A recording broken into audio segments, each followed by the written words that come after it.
Salam sejahtera saudara yang kekasih di dalam nama Tuhan Yesus Kristus. Bagian akhir dari stres ini kita akan memikirkan bagaimana mengatasi stres itu. Nah, sesudah kita mengenal apa itu stres dan bagaimana para nabi pun mengalami stres, tetapi menjadi perlu kita pikirkan bagaimana pula mereka mengatasinya. Matius pasal 11 ayat 28 sampai 30. Matius pasal 11 28 sampai 30, demikian firman Tuhan. Marilah kepadaku semua yang letih lesu dan berbeban berat, aku akan memberi kelegaan kepadamu.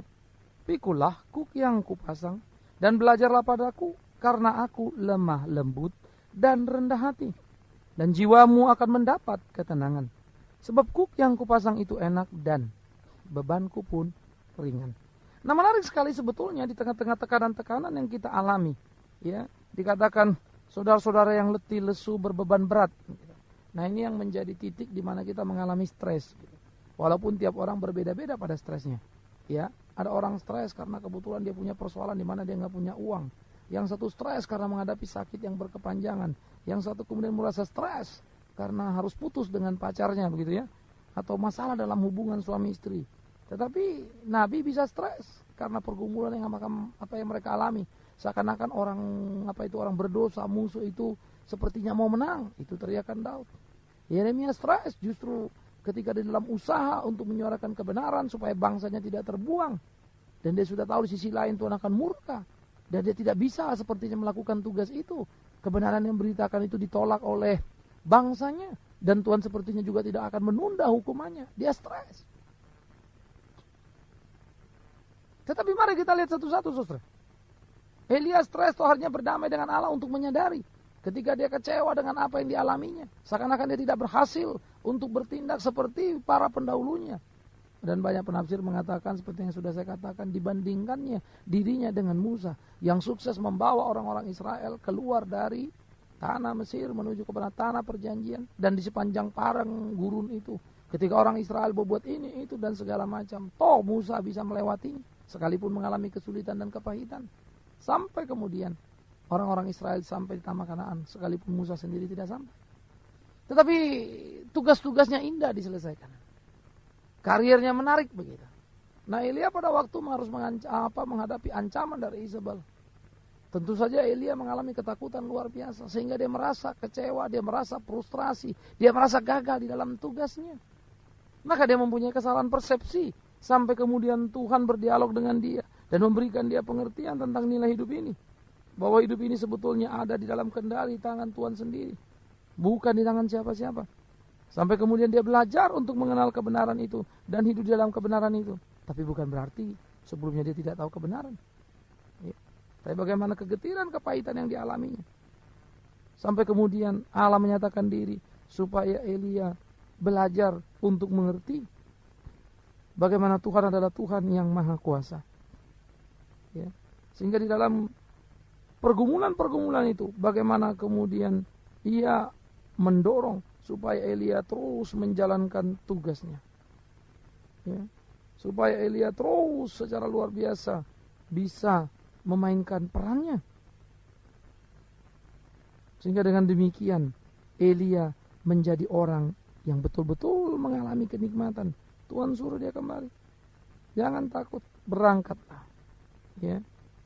Nanti apapun yang kau alami dalam kehidupanmu, Tuhan tidak akan meninggalkan engkau. Elia kemudian mengalami hal-hal yang manis di dalam kehidupannya. Bagaimana dengan Daud juga sama.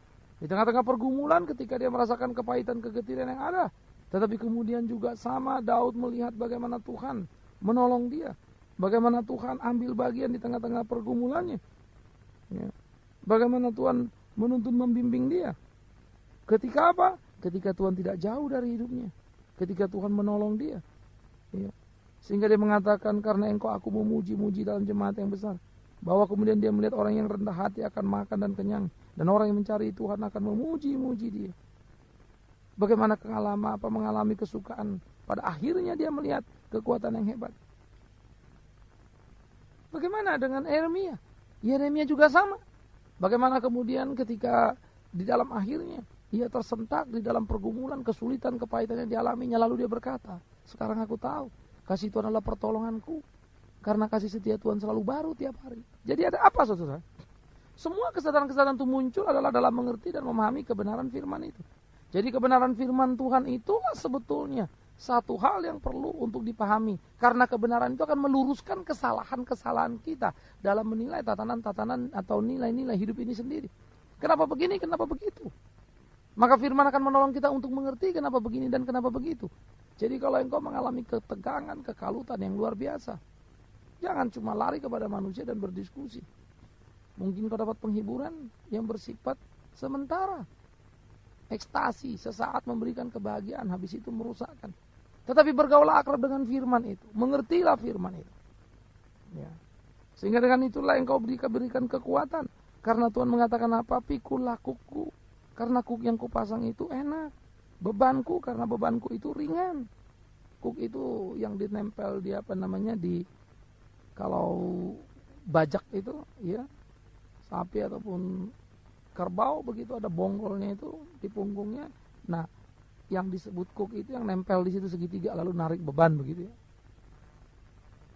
Tetapi itu tidak menjadi sesuatu yang berat, ringan. Nah, di sini memang harus dipahami betul-betul, saudara. Kalau kita lihat kan justru kebenaran ini kadang-kadang kan kalau nggak bisa dilakukan mendatangkan frustrasi. Kita tahu benar begini, tapi kenyataannya begini, lalu kita kan frustasi sendiri. Padahal justru disitulah yang harus hati-hati. Karena untuk mengaktualisasikan kebenaran itu di dalam hidup ini, jangan kau pikir dengan kekuatanmu, ya mabok kamu, nggak akan kuat. Saudara mesti menyadari betul kekuatan Tuhan di dalam diri. Tunduk pada kedaulatan Tuhan, baru kita bisa menjalankan kebenaran itu sendiri. Ya. Nah jadi bukan kita yang mengelola kebenaran atau mau mengaturnya bagaimana. Tapi kebenaran itu mengelola hidup kita dan mengatur bagaimana harusnya kita bertindak. Nah, jadi diluruskan dulu. Diluruskan dulu. Supaya jangan jadi kebenaran kita perhati kita mau bikin ini, lalu nggak bisa bikin prestasi. Ya iya, mana kau bisa bikin? Kebenaran jauh lebih besar dan jauh lebih kuat dari kita. Jadi kita dituntun, dibimbing oleh kebenaran itu. Begitu ya. Nah jadi ini persepsi mesti diluruskan dulu. Karena kuk yang Tuhan pasang itu tidak pernah berat, ringan. Tapi kita membuatnya menjadi berat. Karena kita mau bertarung dulu untuk kebenaran. Padahal kebenaran yang bertarung untuk kita. Kita mau membela kebenaran, padahal kebenaranlah yang membela kita. Nah, ini mesti dipikirkan baik-baik. Jadi jangan salah format gitu loh. Kemudian yang kedua yang harus kita pikirkan juga, di dalam perjalanan kehidupan kita seringkali menghadapi atau mengalami stres itu adalah karena salah prediksi. Perhitungan kita begini kok, totonya jadi begini. Nah, kita mulai bergulat dan mungkin kita juga mulai marah pada Tuhan. Ya. Tapi Tuhan juga berkata di dalam Yesaya, jalanmu bukan jalanku, rancanganmu bukan rancanganku. Pada waktu itu dia ingin mengatakan perbedaan kualitas kehidupan. Bagaimana dia dengan orang-orang jahat, dengan orang-orang fasik. Beda sekali. Tetapi itu juga yang terjadi dalam perbedaan antara pikiran kita dengan pikiran Tuhan. Planning kita dengan planning Tuhan. Pada waktu kita merencanakan, memikirkan sesuatu di luar bimbingan atau kekuatan Tuhan. Kita mulai memikirkan itu di dalam pemikiran kita. Kemampuan diri kita. Daya pikir kita. Makanya kita shock, kita kaget. Kita salah soalnya. Nah ini mesti kita camkan baik-baik saudara. Ini mesti kita pikirkan baik-baik. Nah jadi memahami kehendak Allah di dalam kehidupan itu penting. Sehingga kita tidak melakukan atau memainkan apa yang harus kita mainkan dalam perjalanan kehidupan kita. Nah ini kita jangan sampai salah set. Maunya kita gini, nama Tuhannya begini, kan hati-hati. Kalau yang pertama tadi kita mau coba melakukan kebenaran menurut apa ini kekuatan kita. Kalau di sini yang kedua kita mau berjalan menurut pikiran dan perhitungan kita. Tanpa mau mengerti Tuhan mau apa. Ya, kalau di sini kita sudah tahu benar yang pertama tadi kan. Tapi mau melakukan kebenaran itu kemudian mentok dalam kenyataan. Nah kalau yang kedua ini lain lagi. Jadi kita pikir ini sudah benar nih. Padahal sebenarnya Tuhan nggak pernah mau itu. Nah itu membuat kita kemudian akan mengalami stres dalam kehidupan kita. Ya. Makanya kalau sudah jadi anak Tuhan ya hiduplah seperti kehendak Tuhan kan gitu. Nah yang ketiga bagaimana mengatasi stres itu. Jadi pertama pelurusan tadi, lalu penelurusan konsep itu sendiri. Dan yang ketiga belajarlah untuk melakukan apa yang memang menjadi bagianmu, apa talentamu. Kadang-kadang banyak orang overdosis begitu ya. Oh itu bukan bagiannya dia mau coba, lalu dia frustasi ya, pusing sendiri gitu. Tuhan kan kasih otak untuk kita untuk berhitung. Kalau talentamu dikasih Tuhan 5 ya jadi 10, kalau 2 jadi 4, kalau 1 jadi 2. Tapi jangan talentamu 1 lalu kau mau jadi 10. Dengan argumentasi Tuhan bilang, Tuhan suruh. Ya Tuhan lain. Tuhan gak akan tuntut kau jadi 10 karena talentamu 1. Jadilah 2. Yang 5 yang jadi 10 bukan kamu. Ya. Nah jadi jangan dong jadi kemudian kita mempunyai konsep yang salah lagi. Sehingga seakan-akan Tuhan tidak tolong. Lalu kita frustrasi sendiri, depresi sendiri, stres sendiri. Padahal sendiri yang membunuh diri sendiri. Dengan ketidakmampuan mengenal diri. Itu berapa sebetulnya kemampuan diri saya. Ya. Nah sekarang kita akan memikirkan bagian-bagian yang teknis praktis itu bagaimana sih. Maka yang pertama suka tidak suka. Kebenaran yang kita sebut pertama tadi bagaimana memainkannya itu harus menjadi pergumulan kita. Artinya membaca firman itu. Semakin banyak yang kita ketahui, ya, semakin kuat daya tahan kita. Semakin banyak yang kita ketahui, semakin terarah kita. Semakin banyak yang kita ketahui dari Alkitab, lewat pembacaan Alkitab, maka semakin tangguh pula kita dalam hidup kita. Jadi daya tahan kita juga semakin bertumbuh. Ya. Nah, itu akan menjadi satu pengatasan stres yang sangat efektif. Nah, sejauh mana saudara baca Alkitab saudara? Jadi mesti diperhatikan. Nah, yang kedua dari bagian ini adalah yang praktis ini. Ya. Kalau ketika engkau menghadapi stres, pujilah Tuhan. Dalam kesendirianmu engkau menyanyi, engkau berdoa. Nyanyian dan berdoa itu, nyanyian dan doa itu bisa menolong kita, ya, menolong kita untuk mengingat cinta kasihnya, meneguhkan iman kita. Jadi arahnya ke sana, bukan sekedar melepas tekanan-tekanan. Kalau nyanyi itu nyanyi apapun pasti lepas tekananmu. Makanya orang kalau pergi ke diskotik, ke naik klub, joget, nyanyi, teriak-teriak, kayaknya masalahnya plong. Karena secara emosi tertumpahkan semua. Tapi habis itu ya besok datang lagi. Nah jangan salah. Jadi memuji Tuhan atau berdoa itu adalah dalam kerangka bagaimana kemudian kita diingatkan akan janji Tuhan sehingga Tuhan menguatkan kita untuk mengatasi persoalan itu. Gitu. Jadi ini bukan persoalan emosi tapi lebih pada sikap jiwa kita. Ya, menyanyi dan berdoa itu. Lalu saudara yang ketiganya yang juga sangat praktis dalam menghadapi stres adalah berdiskusi dengan teman seiman atau kepada orang-orang yang memang ahlinya. Psikolog Kristen misalnya. Nah itu tergantung pada intensitas daripada tekanan yang saudara alami. Terlalu berat enggak? Kan gitu. Tetapi kalau terlalu berat jangan juga frustrasi, ada pertolongan kok. Hanya saja berat atau tidak berat itu untuk membedakan. Kalau tidak terlalu berat cukup kita dengan teman-teman sharing begitu ya. Tapi kalau memang sudah terasa berat kita mesti pergi ke ahlinya dong. Orang-orang yang diberi Tuhan karunia untuk menasihati, karunia untuk menghiburkan begitu. Iya toh? Nah ini yang harus kita lakukan. Nah jadi sesuatu yang kekasih dalam mengatasi stres itu sebenarnya tidak terlalu sulit. Yang menjadi bahaya dalam stres itu adalah kalau saudara mengalami stres lalu coba sendirian mau menyelesaikannya. Wah itu berat sekali itu. Dan bukan saja berat dan itu bahkan sangat berbahaya sekali dalam kehidupan kita. Itu bisa membuat saudara nggak kuat malah ambruk sendiri. Oleh karena itu jangan coba-coba seakan-akan saudara jago, hebat, luar biasa, mau bereskan semua. Karena gengsi begitu ya. Itulah kerugian seorang suami yang gengsi, yang nggak mau diskusi sama istrinya. Sehingga dia tidak bisa bercerita apa keluh kesahnya, kesulitan dia, kepahitan dia, persoalan kerjanya kepada istrinya. Ya kalau sudah gitu ya rugi sendiri. Habis gengsi sih. Mau ceritanya sama teman terus. Ya. Padahal teman juga belum tentu mengerti itu. Belum tentu mengerti perasaannya secara utuh. Kalau istri kan jauh lebih menguntungkan. Ya. Dia orang yang dekat, yang sangat bisa dipahami. Nah, mestinya itu yang dipikirkan. Jadi, seseorang yang kekasih, mestinya suami istri yang sebagai orang tua menghadapi tekanan-tekanan itu, kebersamaan itu harus dibangun. Itu sangat luar biasa sekali. Karena di sana nanti mengalirlah sebuah penghiburan, kekuatan oleh pertolongan Tuhan. Karena memang kita ini adalah makhluk persekutuan yang membutuhkan persekutuan.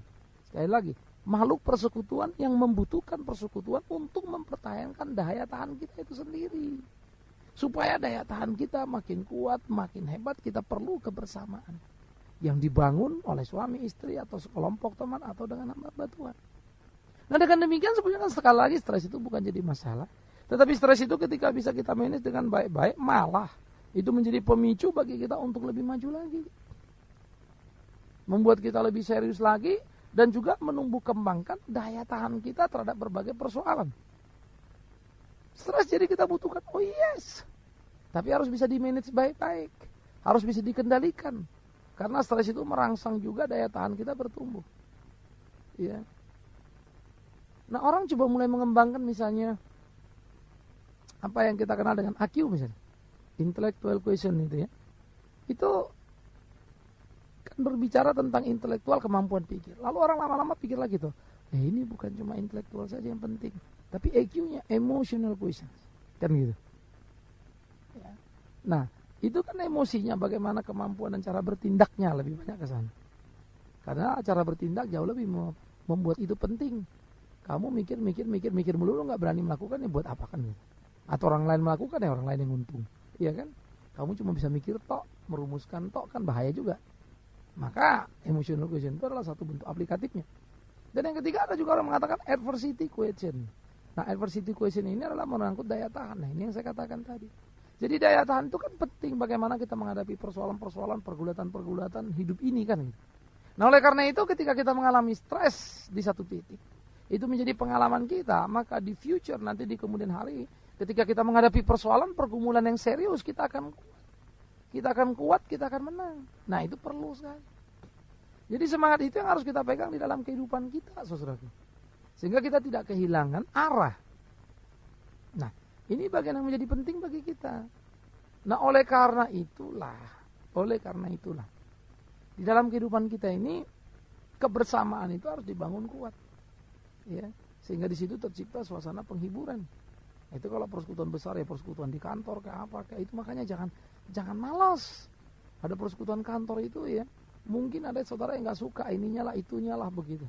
Tetapi ingat, ada banyak hal yang saudara bisa nikmati dari kebenaran firman Tuhan. Menikmati nyanyian dan kebersamaan. Kita butuh itu. Jadi jangan dihindarkan itu. Jangan menganggap itu hanya buang-buang waktu, menghabis-habiskan waktu. No. Justru saudara mesti berani menaruh itu penting di dalam kehidupan supaya kita juga menjadi tangguh dalam kehidupan. Kalau ada persoalan terus kita maju. Toh persoalan itu bukan kalau ya. Pasti ada persoalan kok kan gitu. Tinggal besar kecil stres yang dimunculkan saja kan. Nah, jadi saudara yang kekasih, sebagai orang Kristen ternyata Alkitab mengajarkan kepada kita tidak ada perlu ketakutan dalam hidup kita. Ya, karena kita akan berurusan dengan Tuhan yang penuh cinta kasih, Tuhan yang lemah lembut yang akan memberikan penghiburan, kekuatan kepada kita. Nah, yang kita perlukan adalah memainkan bagian kita untuk mentaati segala sesuatu yang Tuhan kehendaki. Ya. Oleh karena itu, secara konseptual tadi ada 3 bagian saya bicarakan begitu ya. Lalu secara praktikal juga 3 bagian. Jadi secara konseptual adalah jangan coba sekali-kali membela kebenaran, tapi biarkan kebenaran membelamu supaya kamu tidak stres. Ya, jadi kebenaran yang menguasai kita, bukan kita menguasai kebenaran kan begitu ya. Nah, itu harus betul-betul hati-hati di dalam kehidupan kita. Yang kedua juga kita mesti memikirkan bagaimana memahami perbedaan jalan kita dengan perbedaan jalan Tuhan. Jadi rancangan-rancangan di tengah-tengah kehidupan kita harus memahami dalam perspektif Tuhan mau apa. Gitu. Bukan saya mau apa. Jadinya kan salah melulu kan gitu ya. Nah, di dalam perspektif seperti itu kita harus betul-betul mengerti kehendak Tuhan itu, ya. Memahami itu. Dan yang ketiga, firman itu memang firman nikmat tadi itu kan. Yang kalau kita nikmati memang sangat luar biasa itu. Nah, itu harus kita aktualisasikan kan dalam kehidupan kita. Bagaimana hidup kita dihidupi oleh firman itu dan berjalan bersama dengan firman itu kan begitu ya. Nah, dalam segi praktikalnya ingat tadi. Yang pertama yang harus kita pikirkan adalah bagaimana menjalani hari-hari kita itu dengan tenang saja. Ya. Sehingga memuji Tuhan itu penting dan berdoa. Itu bagian pertama praktikal. Tapi memuji berdoa bukan bagaimana saudara menaikkan emosi seperti kebanyakan orang melakukan. Tetapi dalam kejiwaan bagaimana saudara memahami pertolongan Tuhan dan menikmati itu. Begitu loh. Ya. Sehingga itu bisa menjadi kekuatan di dalam kehidupan kita.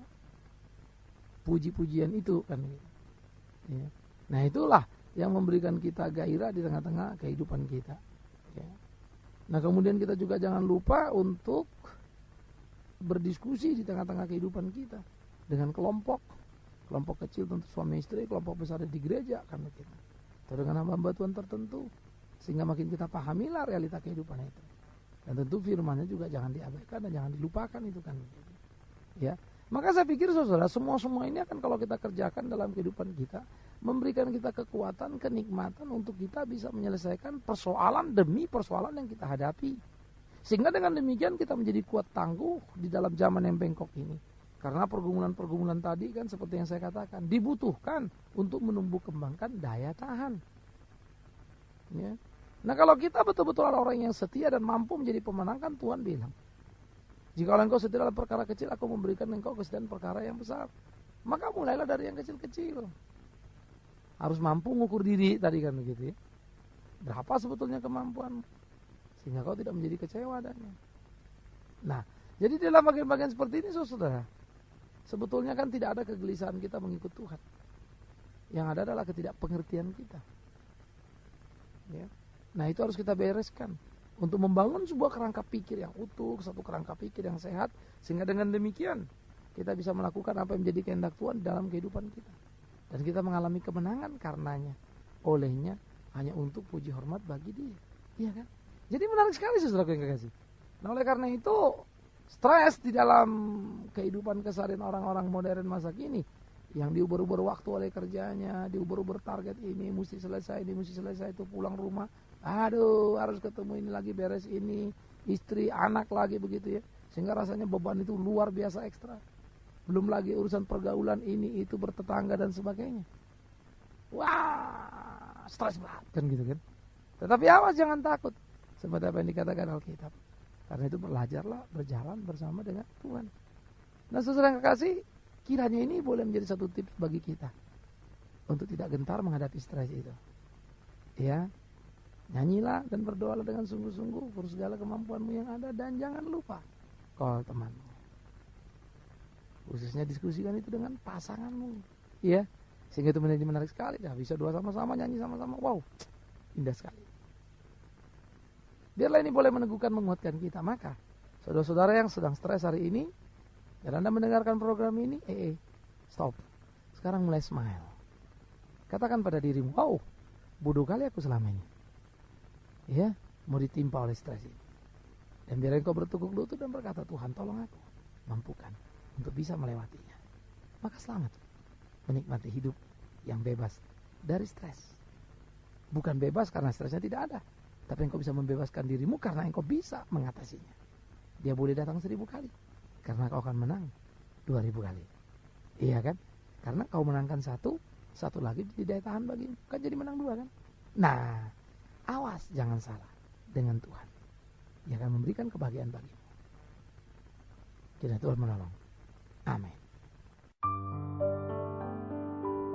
Kita telah mendengarkan firman Tuhan yang disampaikan oleh Pendeta Bigman Sirait.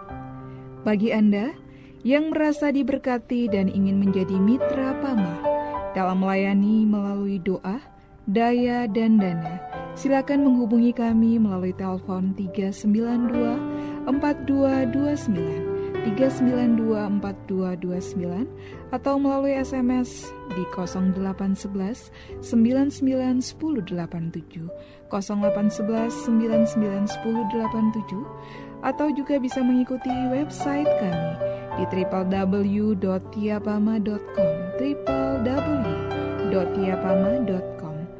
Sampai bertemu kembali. Tuhan memberkati.